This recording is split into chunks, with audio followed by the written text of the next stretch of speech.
Hello everybody, I am Mrs. Mueller and today we are going to read The Wartville Wizard by Madden. This is a great book to read around Earth Day. Also, any time that you are talking about taking care of God's world. I love the illustrations in here and they are very funny, so get ready. Enjoy. The Wartville Wizard by Madden. The Wartville Wizard by Madden. From Marie Kennedy Madden, a great mom and a great lady.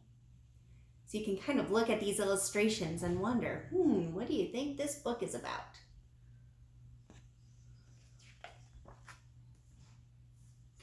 The road to Wartville traveled over a hill.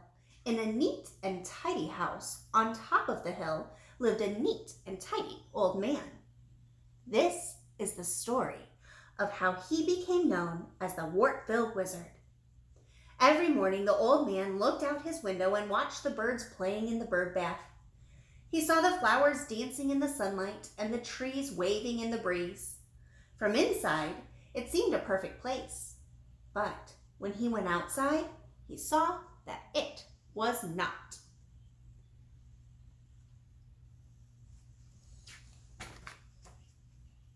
Under the beautiful flowers, he found soda bottles thrown from the cars during the night. By the mailbox, he saw juice cans, plastic cups, and straws. Along the road, he spotted more litter, empty cigarette packs, newspapers, candy wrappers, all kinds of trash. Once he found a worn-out baby buggy full of pacifiers. Another day, he discovered a broken toilet seat leaning against the garden gate. Every day, the old man became angry. The more trash he saw, the more angry he got. Sometimes he ran back to his house and up the stairs and leaned out of his bedroom window. Taking a deep breath, he yelled, "The people of Wartburg are slobs!" Then the old man took a burlap sack from the garden shed and walked along the roadsides, collecting the trash. Day after day, month after month, he trudged up and down the road with his burlap sack.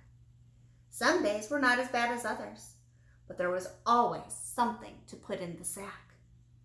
He knew if he stopped cleaning, everything would be smothered under a blanket of trash.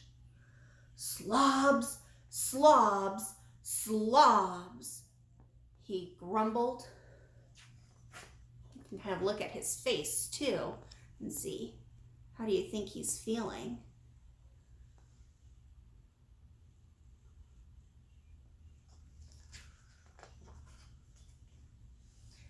One day, the old man struggled up the hill with an extra heavy load. The afternoon before, the senior citizens football team and the gourmet motorcycle club had held their annual picnics. What a mess. When he got home, he emptied the sack into a big barrel and jumped up and down on top of the heap, squeezing the garbage so that nothing could fall out. But a plastic lid did fall out. "Have a nice day," it said. The old man shook his head and walked slowly into the woods. He was tired of collecting, tired of pulling and dragging, tired of jumping up and down to make the barrel hold more, just plain tired of trash. It no longer helped to yell slobs.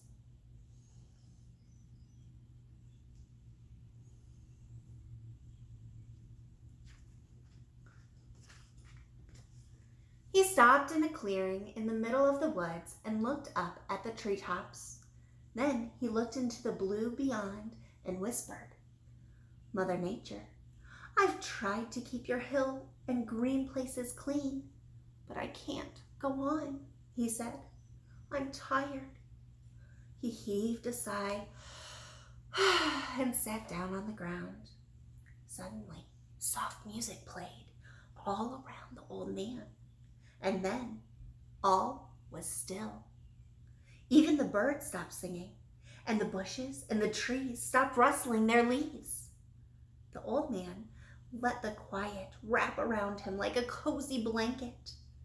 It was brief, but when it passed, he knew he had been given the power over the trash.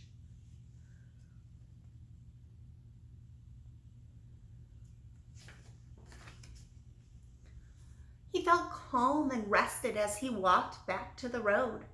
A long, shiny automobile drove by. Out the back window, a small hand tossed a candy wrapper into the air.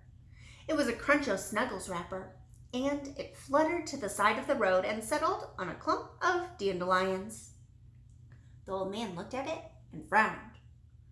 He pointed his finger at it and said, "Go back and stick to the person who threw you." The wrapper wiggled. Then it shot up into the air and flew down the road after the automobile. In the back seat, little Barbette Swartley felt something hit the side of her face. She reached up and found the Cruncho Snuggles wrapper on her cheek. She pulled it. It would not come off. That night at dinner, Barbette wore a bandana around her face. She said she was playing pirate. She didn't want her parents to see the wrapper since she wasn't supposed to eat candy between meals. How do you think she's feeling right now?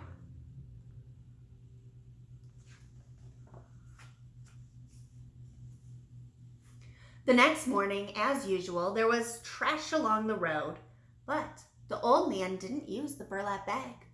He simply pointed at each can, bottle, box, or whatever litter and sent it back to whoever had thrown it, exactly as he had done with the Cruncho Snuggles wrapper. It was certainly easier than dragging it all up the hill, and he felt happy. But there were people in Wartville who were not happy. Harvey Bender had just gotten home from work at the bathtub factory 5 miles out of town. As he stepped through his front doorway, an aluminum beer can hit him in the back of the neck and stuck there. Mr. Fullerton K. Harbord, chairman of the Wartville Real Estate Society, was startled when a damp, burned-out cigar suddenly attached itself to his elbow.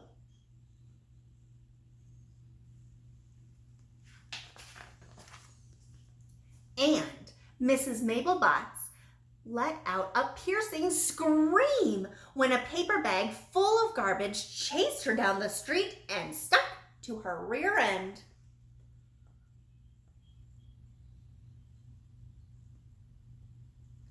Can you imagine having all that trash stuck to you? Oh my. The only doctor in Wartville was Melvin Splint. That night, there were a lot of people in his waiting room wearing strange outfits.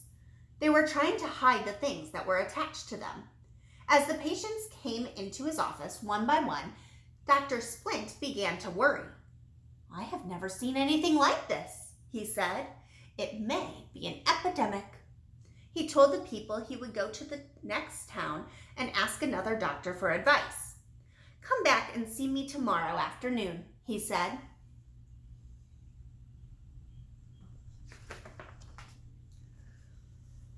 The doctor passed the old man's house as he drove over the hill to the next town. He was worried about his patients. He opened a pack of gum and took out 2 pieces at once, throwing the gum wrappers out the window. Dr. Splint did not learn anything from the doctor in the next town, but he did get something out of his trip. The next afternoon, when he opened his office door, the people in the waiting room gasped. They saw a gum wrapper stuck to each of his ears. "Oh my goodness," said Fullerton K. Harbord. The people went home. They were very depressed.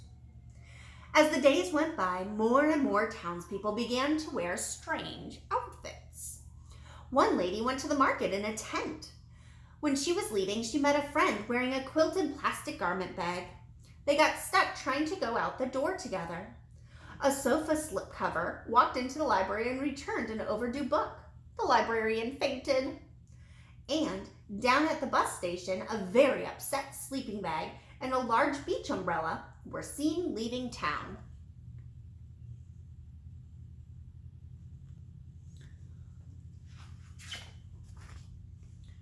Poor little Barbette Swartley was sick and tired of wearing the bandana to hide the Cruncho Snuggles wrapper.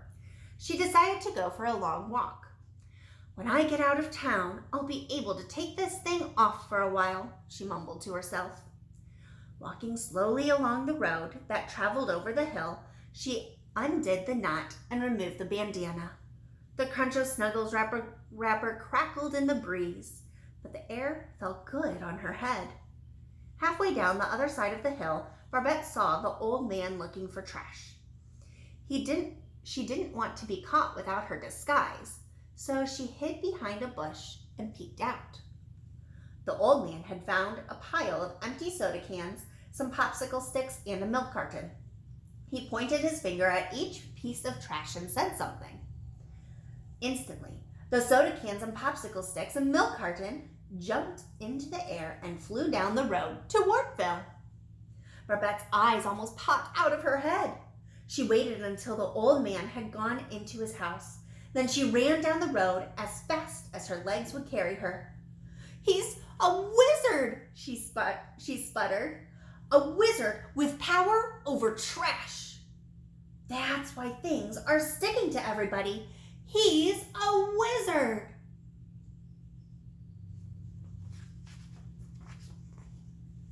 When the townspeople had heard Barbette's story, they decided to call a meeting. By this time, almost every family in Wartville had been stricken, and some people were in really bad shape. Especially Jimmy Van Slammer, who couldn't fit through the door. Dr. Splint called the meeting to order. He asked the group to keep calm. While he spoke, the gum wrappers on his ears wiggled and waved. The meeting lasted late into the night. The people wanted to show one another the nasty trash they had been trying to hide. They were all relieved to know that others had the same problem. The meeting was tiring for Mrs. Botts, the lady with the bag of garbage on her rear end, because she couldn't sit down. Finally, Fullerton K. Harbord stood up. "I move we adjourn this meeting and get some sleep," he said. "Tomorrow we'll go out to this wizard's place and demand that he remove these awful stick-ons." Everybody agreed.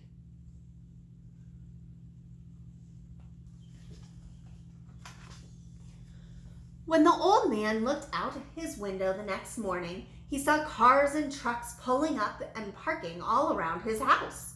Even the sheriff's car was there. The old man stepped outside. He was glad to see that the sheriff wasn't wearing any garbage. "These folks claim you're a wizard, mister," said the sheriff. "They say you made all this stuff stick to them. Let's hear what you have to say about it. We're all ears." Angry shouts and grumbled noises came from the crowd. Fullerton K. Harbord boomed, "We demand action, Sheriff!" Poor Mrs. Botts yelled, "Boo!" She was a nervous wreck from standing up so long. The old man looked at the crowd with a serious, steady look, taking them in one by one. Finally, he said, "Hello, slobs."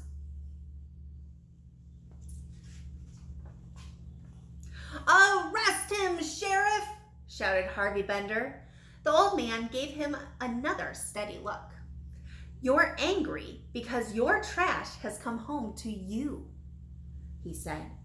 "You've been throwing trash along the road for a long time, and I've been cleaning it up. I'm tired of cleaning up after you.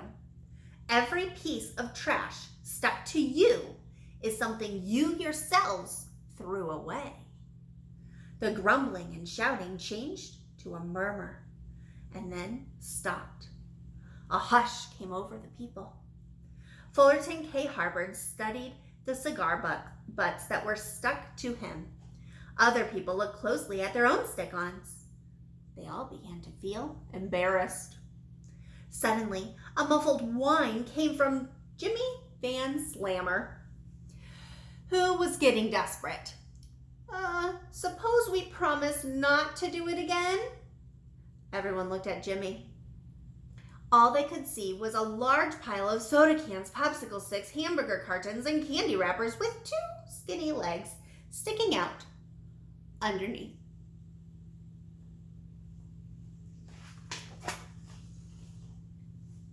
Then they looked at the old man. They weren't angry anymore. They were ashamed. The old man smiled. He wasn't angry anymore either. He knew that they had learned a lesson. If all of you promise not to litter again, and mean it, he said, the trash will stop sticking to you when you get home.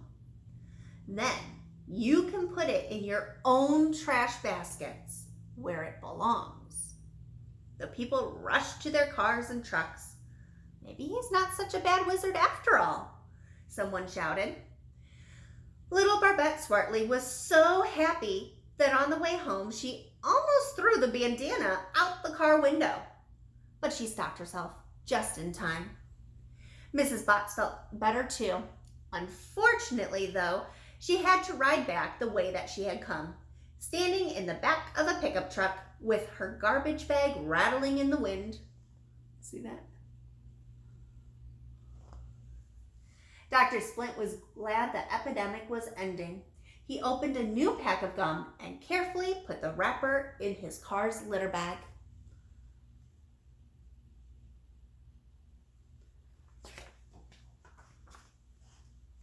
When all the people had gone, the old man walked along the road. The Johnny Jump-Ups were lifting their heads proudly. The wild geraniums were beaming, and everything was neat and tidy. He was happy because he knew it would stay that way. But he would miss yelling slobs a little because that was kind of fun.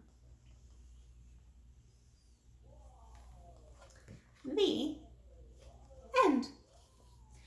Thank you so much for reading The Wartville Wizard with me.